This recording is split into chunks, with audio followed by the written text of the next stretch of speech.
Hi, I'm Alice. Hi, I'm Justin. And you're listening to the Otterly Owlsome podcast. Who knows what we'll talk about?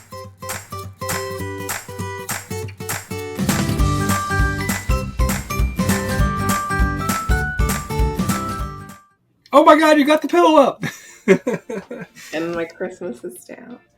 Yeah, I took mine down yesterday? No, day before yesterday. Well, I have to turn my focus on. People are messaging. Rory's on I'm not the going to talk about what's over there because it's my pile of Christmas that I have to put up. But now, do you put it in crates and stuff in on the basement or the attic or something? yeah, I have tubs for everything. Tubs, yeah. Mm-hmm. I figured you'd be organized around that. Yes, I bought a label maker last year. Ooh, I love label makers. So, So we have all the plugs in our house are smart plugs. Right. And so everything's on a timer. And so at Christmas every year, not that the plugs are I'm about to explain a really bad first world problem. If I don't label them, I have to redo them every single year, like the plugs. And so otherwise I won't know which one goes to which. Oh, yeah, I see what you mean. And because we have one for the Christmas tree, one for the Christmas village, one for the garland, 2 for outside. And so I was like, I need a label maker so I don't have to redo these plugs every single year. So I love that you framed that up as a first world problem because it really is. It is totally, yeah. Mm-hmm. How are you feeling? Better, but not better, if that makes sense. They finally gave me an antibiotic. Finally. It took 2 trips, but I finally got one. And so, I think the sinus infection is cleared up, but I just don't know how there's still stuff in my face. Yeah. Your body's producing it, yeah. Yeah, and the worst is just at night because I don't know how people get addicted to Afrin. No offense to anyone. I have. Who has been addicted. I have. If I can't breathe, I'm either going to use Afrin or we have the Vicks Sinus or whatever right now. I just don't know how people do it. I was so loopy last night just after having so much crap in my face and then getting, I guess, all of it cleared out that my head just hurt almost. Right. So I'm just ready for that to go away. Do you use Neti Pot by any chance? Yes. Yeah, that's the savior for me, yeah. It's disgusting, but works so well. Yeah. I'm out of the saline packets, so I have to go get some more. But yep, I'm a big fan. When someone first described it to me, I'm like, "You're freaking kidding me!" There's no way. But it works like a charm. And when Dexter was here, I was doing it because he was in the bathtub, and he likes to take a bath in our bathtub because it has jets. I never use the jets because I've tried to clean it and it just, I don't know. I've used all the stuff. I take baths, just not with the jets on. Right. And so I was doing it and he was like, eh. And I was like, you know what? You can ooh all you want because I have such relief. Those first few breaths after you get done, you're just like, I can breathe. I feel like I can smell anything right now. Yeah. It's funny you say that because I have this sitting by. Oh, nice. I'm not sick, but I use this constantly during the winter because I just dry out. Yeah. And I get bloody noses and stuff like that. But this is the brand of Neti Pot I use too. Oh, nice. Yeah, I got mine just the CVS one. And I have Flonase, but I never use it because I only ever get it prescribed to me when I'm sick. And I'm like, this does nothing. So... The Afrin I won't touch because of what you said doesn't happen to you is I'll start using it and then it's not that I'm addicted to it, it's just my nose is addicted to it. Yeah. So when I don't have it and I'm not sick, I'm gushing and just okay, this is ridiculous. Yeah, so since Sunday essentially, I've been you know what, I'm just gonna not use any medicine during the day, and then at night if I need to spray my nose or take a Mucinex I will, but I'm just trying to let it, I guess, naturally leave my body. I'm similar. I try not to use drugs if I can avoid it. So yeah. David gets mad at me because I'll be like, oh, I have a headache. He's like, go take some Advil. I'm like, it'll be okay. Yeah. There's a reason it's there, so like I know. Like numbing the pain doesn't really fix Well, the problem. I'm weird. Maybe I'm not weird. Medicine makes me sick if I don't take it with something. And so it's inconvenient for me to have to go get medicine and like a snack. And so I'm like, I'd rather just have my headache than have to go now Eat make half a some meal. toast or have some crackers or whatever. Or cheese balls and chocolate. Yes. I'm not going to lie. My in-laws are now obsessed. Like, so my mother-in-law goes to the beach multiple times a year for Shag competitions, or like Shag. It's a country dance. Okay. It's like a beach, Sounds like, what? it's a southern beach dance called the Shag. There was a whole movie about it, like in the 60s. But her and her besties all go to the beach multiple times a year for all of these. I don't want to say they're competitions because they're not, but they're like big conventions. Like one's called SOS. And they're in Myrtle Beach, so they always go to Myrtle Beach. But her birthday is New Year's Eve, so I brought her the cheese ball. And one of her friends came over and was like, I need you to write down this recipe. And I'm like, I have like 3 ingredients. So I wrote it down, and now they're taking it to the beach with them next weekend. That's awesome. I forgot to look at the dried beef when I was at Walmart this past weekend. But here, real quick, from Bing Chat, which is connected to ChatGPT-4. A shag competition is a dance competition where participants perform a shag dance. The shag dance is a partner dance that originated on the beaches of South Carolina in the 1940s and is danced primarily to beach music. Characterized by quick and smooth movements and rose in popularity among young people in the 1940s as they stepped and twirled to beach music. Pretty much. Interesting. What a very Carolina thing. It's a North and South Carolina, yeah. Well, and there's a Shriner. Like, you remember, you know who the Shriners are? Like, yeah, they'll wear the little hats. Yeah, so there's a Shrine Club here that on Friday nights plays shag music. And so my mother-in-law and her, might as well be her husband, but her partner of 30 years go like every Friday night and shag. Wow. Yeah. I will, my homework item after this call, this recording, is I'm going to go listen to some shag music. And since I know David doesn't listen to this, he knows how to shag because he took lessons as a child. Is he from South Carolina? Yeah, he grew up in Aiken, where I live. Oh, he left that part out. No. That little bugger. Yeah, he lived here the first 20 years of his life. He may have said it and I forgot, but I think I would remember that. I thought he was from somewhere up north. Mm-mm. Well, he lived in Virginia when you first met him. Right. So, but then he lived out west, and then he came back east, and yeah. But I thought he was from originally. Like his demeanor is a northern demeanor, if that makes sense. It does. Yeah. For those that are listening or watching, we live in America, and there's the north and the south on the East Coast, and there's very different culturally and personality wise. So. Well, and I grew up in a flyover state, and like I said, it would be funny on projects because most of my projects have always been East Coast, and they're like, your accent's so cute. I'm like, I don't hear your accent. It comes out occasionally, usually if I've been drinking. But I do We need to have a drinking podcast. Well, I still think we need to do one live at a brewery in Asheville. So. I don't know, it seems like acoustically it'd be very loud. I could buy some headphones. There you go. I can finally get you to wear headphones. Oh, and by the way, I'm still editing today's podcast. Oh, no.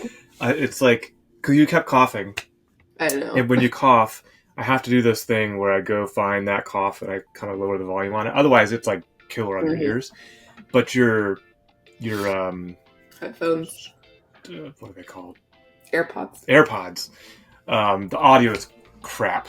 Like you're gonna hear it when you see it or watch it. The audio is horrible. So for all those Apple fanboys, fangirls out there, Allison's audio stank, and it was because of the Apple AirPods. She was sick. And I had a 5-year-old in a dog crate. Well, the 5-year-old was the comic relief.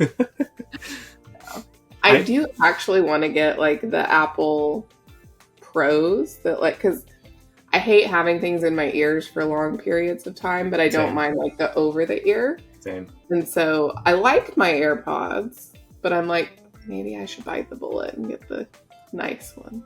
So one credit to the AirPods is when Dexter came on, he was not on the AirPods, but you could still kind of hear it. And when we were recording, I couldn't understand anything he was saying. Yeah. But I was able to go to the audio and boost it when he was talking, and you could actually understand him. Ooh. So it was capturing, audio around you really well.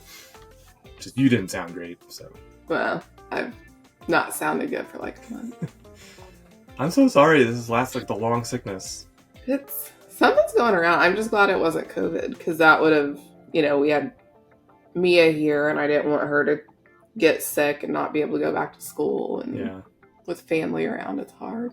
So now she's in college now, or is she still last year of high school? She graduates in June. Okay. She already got accepted and knows where she's going, to VCU. Wait, can I do this confetti? Virginia Commonwealth University. Go Rams. There we go. Congrats, Mia. That's awesome. She already got her roommate picked out, and David's. Wait, you could pick your roommates? Yeah, I could pick. I picked mine when I was a freshman. I thought the whole fun of it is you get some rando. The only thing I've ever been told and learned was you don't room with your best friend from high school. You room with someone you know-ish. Because if you live with your best friend, you'll hate them. Living together is very different. I mean, Brian and his roommate hated each other after their freshman year. Yeah. Because they did not live similarly. So I think this is a very controversial statement, but I'm not going to go into personal details, but having separate beds and bedrooms saves marriages. Oh, yeah. No, I mean, if you're sick, and there was a day I was coughing so bad, I went in another room so David could sleep. I mean, yeah. And then Dexter is going through this where he wants to sleep with someone, and I was raised you don't have kids in your bed, which is probably a very controversial topic too. Same and I still starkly believe that he should be in his bed unless he's ill. Or if he had a nightmare, those things are fine. But on the regular, you're not sleeping in my bed. So when he would do that, I was too sick to fight it. So me and him would just go in the other bedroom, go back to sleep, and leave David there. Yeah. And when I had COVID, I mean, we're not dumb. We slept, but some couples do. David told us you were on a banishment. At the time when you had COVID, he had followed you with Lysol around. I was upstairs because our spare bedroom we just now finally put together because my office used to be in there. But we finally made it into a real spare bedroom with an actual bed instead of just this pull-out couch. I'm glad that's behind you. I finally have gotten all but one of David's things out of this office. Oh, nice. Oh, the David stuff. Yeah, so I could actually finally, decorate it. So. Well, the otter is a great start. I know. I was here is my first. And it actually, you worked it in so it kind of blends in. It doesn't stand out too much because of the red pillow behind it and the cross-fused blanket. Look at that. Well, David put it in here. I didn't know. I found it yesterday. He was like, yeah, I'll get my stuff in a minute. I was like, I will help you. And I took it all, sat it on the bar in the kitchen and was like, here you go. You got to deal with this. Yeah. Well, now I have to find stuff though. I am not an interior designer. And Same. So I'll just have to get on Pinterest or something. I still haven't bought anything from Pinterest, but I love, it's like a starting point for me when I want something, but I don't know what I want. Mm-hmm. And it gives me ideas, and then I finally gravitate towards a more reputable shopping experience, Yeah. So. Well, I need to upgrade all this stuff, What is in your hand? Now I'm distracted. Oh, sorry. It's shiny tool. Whenever I put Hairpin. my hair in a bun, when I don't have a hair tie, I use that. Got it. Yes, the rest of my office, though, is done. I just have to he has a master's thing on the wall, which my dad and stepmom got David for Christmas this like 7-piece wall art thing where the middle one's big and then the next two are a size smaller than the next, you know what I mean? Yeah, Like it's all each one is connected. a different size, but it's one of the most famous holes at the Masters. Okay. And so now our spare bedroom is going to become Masters decorated because we don't have anywhere else to put it. So, and we have this other Masters photo. So. Hey, what does Allison say? We don't judge what brings other people joy. Hey, and it's a spare bedroom, so unless it's decorated like Satan, I'm good. I don't care what it's decorated in. Like, you know. Now you just made me wonder, will Dexter have like a goth stage? I don't know. Like, I didn't and his dad didn't. I think his dad had like which this is the 90s, like the skater-ish phase, but not goth phase, where like all the boys thought they could skateboard in their Jinkos and Airwalks. I'm sure that'll come back around. It feels like it already is come back around. It cycles back and forth like every 10 years, it seems like. Yeah, I feel like all the clothes I wore in high school are back. Yes. Like flare leg jeans are back. I thought this in high school. I thought saggy jeans were ridiculous. Mm-hmm. And I didn't understand it, didn't get it. And I was like, well, this will fade out, it'll go away. And it has not gone away. Like, it's gotten worse. Like, now guys, like, have their underwear hanging out the back of their pants. I'm just like, ugh. Well, so I guess the end of high school / beginning of college for girls was when it was super cool. I don't know if I should talk about this on a podcast, to have like a thong and have like it be out of your jeans and show part of your crack. No, like, why are you doing that? I was not cool or hip or stylish. Okay, so I can't believe I'm going to share this, but I'm going to share it. So over the break, I know that's a story from high school. No. It's going to tie in. Just bear with me for a second. It's going to tie into the G-string. So over the break, TikTok and Instagram, they get a little light on content because everyone is off with their families, not making content, right? So when you go down the rabbit hole, you start to see some weird stuff. Somehow, I got on. It was one video. It was the rowers, like the people that row. Yeah. Right? So the rowers, like the guy's rowing or whatever, and he's got no shirt on, but he's got something on, like he almost looks like he's wearing a Speedo. I'm like, well, that's interesting. I don't remember, I watch the Olympics like every 4 years. I don't remember Speedos being attire for the people in the rowers. Well, he gets up and flips around. And as he turns around, it's a G-string in the back. And I'm like, what? When did that ever become a rowing outfit? Row. Yeah. And I was just like, so then I'm like, no, I don't have to watch it again. And sure enough, it was a guy's Speedo G-string. And he's not bad looking, but still, it's like just a weird outfit for rowing. And then I'm thinking like, well, what about like the back and forth on your cheeks? You know? Yeah, like that's what I was thinking. I was like, that would get... It was so weird. I don't know if it was like a joke or a prank or something, and there's other people on, like, I could see you doing that alone on the video, but then like there's your friends, like someone had to video it. Oh my god, it was so weird. Oh. I thought you were going to tell me about, it's on TikTok, I think. It's this guy who dresses up as a janitor, and he's in the gym, and he's like this skinny dude. He's like skinnier than me, and he's like cleaning or whatever. And there'll be like some guy like, and then he slams the things down, like this huge amount of weights. And then he's like trying to clean, and he'd be like, can I just move this real quick? They're like, oh, we can get it for you. He's like, no, I got it. And he'll like one arm it and like move it out of the way. And you're just like, what the heck? I thought that's what you were going to tell me. No. That's why I said you have to edit it out. Yeah, we'll have to edit out all of that.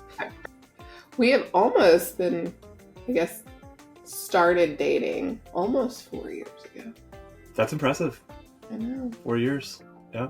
I mean, eventually, like you said, living with somebody, getting used to all their quirks and their annoyances and their nice things and stuff like that. It's, it's... The only real change, I think, when we moved in was, like, we talked about how clean he is.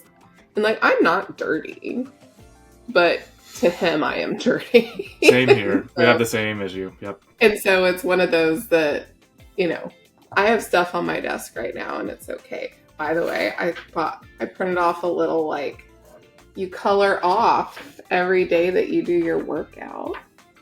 So by the end of the year, you can see all the workout you did. That's neat. I thought it was cute, so I printed it out. And my printer is a hot mess, but like that would stress him out that it's sitting on my desk. Yeah, trash. I think that's why it's good to have my office detached from the house, because he knows this is my space. Yes. And like he'll still come in and take care of the dog. And yeah. But what's funny is this morning I take the dog for Haley for a walk, and we come back and he has tidied up. He's fixed all her blankets, and I'm like overcome by the little pumpkin spice spray, like to mask, you know, the smell of it. I'm like, yep, he was in here. I can't breathe. That's so funny. Yeah, no, he mostly stays out of my office. And now that his office is out there, he spent like the whole break redoing it. Oh, he moved his desk. Moved his desk. He wanted to buy these new like shelf things. He wanted a Keurig out there, and I'm like, he's like, I'm sitting there because he's like, look at it, and he's so excited. I'm just like, it is nice to have your own little space, though. Like we were talking about earlier, a separate room or whatever. It's like your own man cave, I guess is what the kids are calling it. Yes, that's why I need to finally do my office, because your woman cave. Yes. Wait, that sounds wrong. Bring back. Well, the she shed on the commercial. She shed. There we go. Thank you for bailing me out of that one. But I just have to find stuff for like walls, because I have no idea. I have now a big blank space right above my computer, and then I was like, now I want to rearrange the office.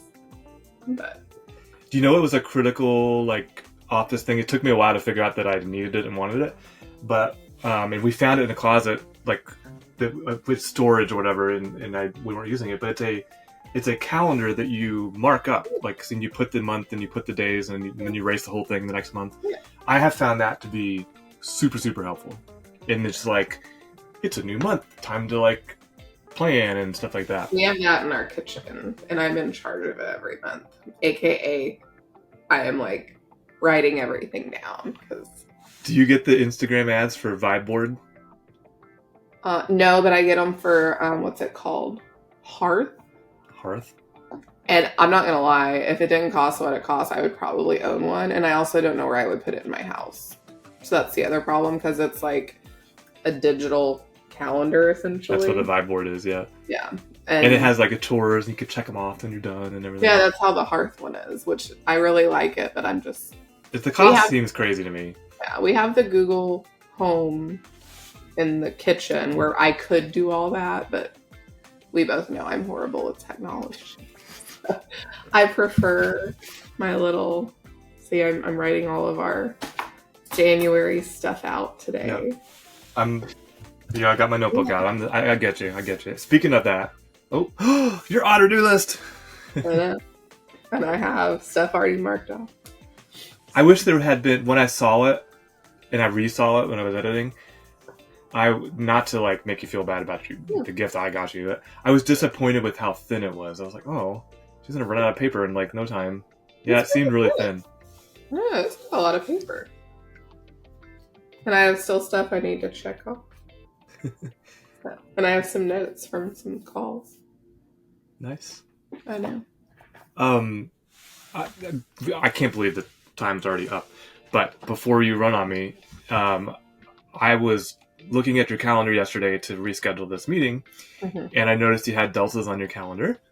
Any thoughts to share? I know. I sat down to do them and realized I had a bunch of stuff I needed to get done for like the beginning of the month/year. And I was like, all right, I'm going to do those tomorrow. So after this, I'll be doing deltas, and I have to go submit a bunch of CMA points because I have to have them in by March. So. Okay. Well, I have a backup question for you then. I want something technical in here. Sorry. Okay. All right. I had a video maybe 2 weeks ago. You were about to say I had a vision. I had a vision. I have lots of visions, and I write them down. No, I had a video where... Okay, so backing up. I re-architected my store crawler. I think we talked about that. And the way I've re-architected it now, it's recording everything it crawls, and it's putting it in this table, and that table could grow crazy big. Right. So I had to look into archiving, wrote my first archiving rule, and wrote my first destroy rule based on that archiving rule. Posted the video because I was like, hey, I hadn't done this before. This is pretty cool. And someone left a comment that was really surprised me. They're like, no one talks about this, but this is one of the biggest things you need to do for your instance. And I'm like, really? So CMA Allison, can you tell me why someone would react that way to why people don't talk about system archiving? Records retention policies and storage. So when I worked at the last customer I worked at, we were oil and gas. So we have tons of like rules and laws and regulations. And I got to be very good friends with our auditor, as any sysadmin should, by the way. And I was like, look, I just inherited the system, blah, blah, blah, blah, blah. And he's like, look, here are your audit rules. And he gave them to me. He goes, but if it's in there, it's fair game. So he goes, even if it's past this, because ours was like 7 years for certain data, lifetime, HR data was like their life plus 5 years. Like, so if they died, it was like death plus 5. And then incident data was 3 years. Like, there were all these different rules. And he was like, however, if it's in there, it's fair game. So if you have something from 4 years ago and I find it, I can count it against you on your audit because you didn't follow your records retention policy. You didn't do this. But you also run out of storage in your instance and it starts slowing down. And if you don't need it. And if you start having machine learning and it learns off garbage old data and processes, it's now going to learn all and it's not really going to know. Wow, that just blew my mind. You're right. Mm-hmm. Because that is like a moving window of knowledge. Yeah. And so interesting. While I get people want to keep everything forever, like I don't care what Janet called about in 2007. Right. Do we even do what Janet called about in 2007? Probably not at this point. That was a BlackBerry, I think, at that time. And that's what knowledge is for. So if you have something that was unique that you need to capture, it should be in your knowledge base. So you can delete that stuff. Oh, I love it. I love that I asked you that question because you don't get me on records retention. I can go days. Well, follow-up question. And not from our work lens, but from let's say from a ServiceNow best practice, is that part of implementation or is that usually something that's like a phase 2 or 3? I always ask the question, but I think just because of the world I used to live in, that it's very, I'm very aware of records retention and things, especially when people want to bring over data. My first question is, what's your records retention policy and how much of what you want to bring over meets it? Because if you're wanting to bring over 20 years of data, you've just broken your own policy and your own audit and blah, blah, blah, blah, blah. And working with the law firm I'm working with right now, when I asked that question, they were like, you didn't even think of that. And so it makes you sound really intelligent too. Yeah. But especially like a law firm, they have pretty lengthy retention policies because it's law, but not for all record types. Like, every record type has a different, or can, I guess, have a different policy. So, yeah. I mean, I worked somewhere where you visited in Oklahoma. They had a 1-year email retention policy, and all emails over a year old were automatically deleted out of your inbox, which was very frustrating for someone who keeps everything. Yep. The healthcare system I worked for, they were moving to that right before I left, and I don't know if it happened or not, but... Yeah, but I used to have to save off everything because I keep everything. So. There was a CEO that I didn't work for him, but he was in a chain. And his secretary printed off all his emails. And he was this very large, portly man. Yeah. And he'd be walking with this stack of papers and he could barely see over the top of papers. And I'm just like, oh my God, it's like after the year 2000 and you're still like, let me just respond to this email. So I worked at a help desk for a company for a while, and it was an oil and gas company, which is why this is a terrifying story. our CEO / chairman / president / his dad created the company. Super nice man. Nicest man ever. His executive assistant, whatever it's called. She was not a secretary. She did lots of stuff, and she was the nicest woman you've ever met. She had his password written on a Post-it note. Oh, God. And every time it would expire, we would have to reset it to the same thing. And if we had to go up to his office, it was like he had a beautiful office, but it was just like stacks, like this tall of just like books and paper. And I would sometimes he'd be in there and he remembered names. And so he was actually, like I said, good old boy, oil company. And one day I was just like, what is all of this? Like, I can't even get to what I'm trying to do because I had to like replace something in his office. He goes, I just can't get rid of things. Okay. He knows it. Self-aware. Yeah, he's self-aware, yeah. But the password thing, and it was, I'm obviously not going to say the password, but it was just like, really, that's the password that you're keeping our CEO's stuff on. Yeah. That's usually the worst offenders, with people with the most access, the most privileges. Yeah. But at the same time, I'm kind of like, what does the CEO really have in his email? Like, no offense to ours, but yeah, it's probably not the day-to-day kind of stuff, but yeah, maybe more strategy and I don't know, IP competitive stuff. But yes, you got me all riled up about records retention. Well, okay, so while you're riled up, one more. Do you need to go? Have I ruined your? Okay, so what I found interesting once I got in there, because I hadn't looked at it, hadn't messed with it, hadn't had a reason to mess with it, is the related tables. So like in Vancouver, that you need to do your Delta on, they have 2 new archiving rules out of the box that are disabled for change requests and service requests that go after all those related things like variables and the stuff that people ask in there. So it automatically doesn't just, I think there's defaults to like 9 months. It'll archive it and it'll archive the related things, which I thought was a really cool idea once I saw it, but wouldn't have thought about it on my own. Yeah. So yeah, system archiving is I don't know how to do another video on it though, other than maybe like to make your points of like why you should be thinking about this. Well, and the reason they don't just destroy it is they archive it, because if you find something that you still need, you can unarchive it, but then you should destroy it once you know you don't need it. Yeah. And that's why when we pull in legacy data, I'm always like, let's put it on an archive table, because we don't want to muddy up everything we just cleaned up.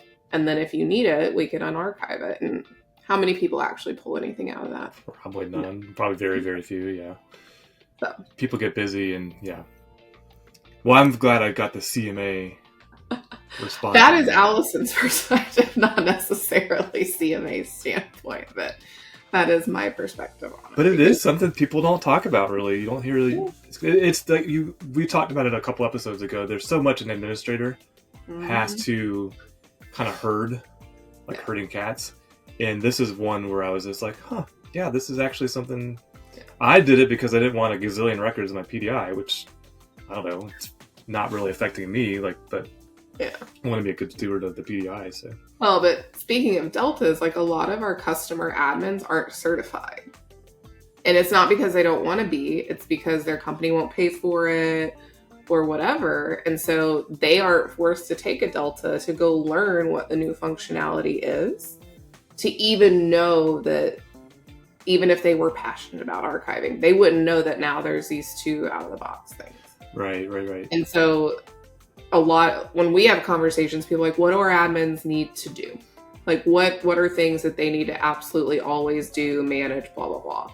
And we always talk about, there's new releases every 6 months. They need to make sure that they go and read the release notes and understand, the whole spiel about it. And yeah. Do they do it? No.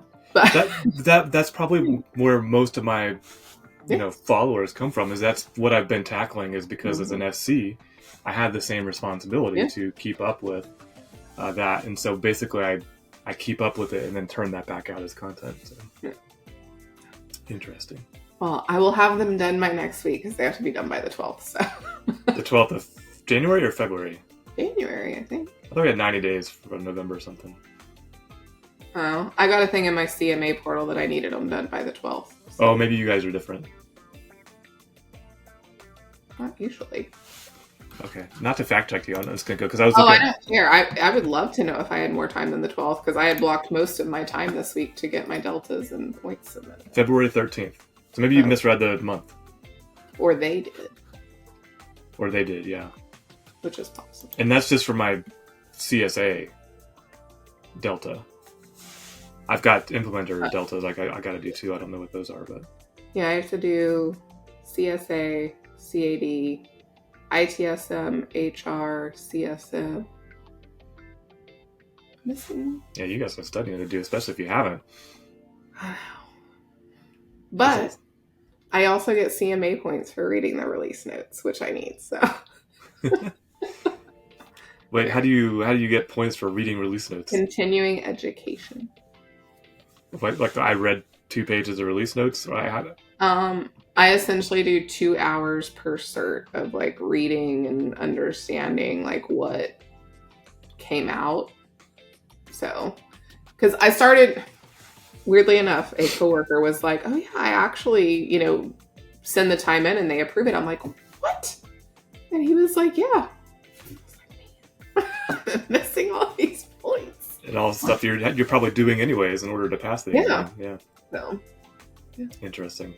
Well, yeah, we want you to keep your CMA points or your CMA. I want to keep my CMA as well. Yeah. Well, cool. Well, this is fun. We got a little ServiceNow talk in, and got some content we'll have to edit out. I'm gonna find that video for you, by the way. We'll have to do an Allison and Justin After Dark series, where we talk about the things we have to edit out. Yes. I don't know if that one would even make it though. I don't know that would make it. So this is also, you can edit this. Here, we can stop and then I'll tell this story. Okay, yeah, let me stop.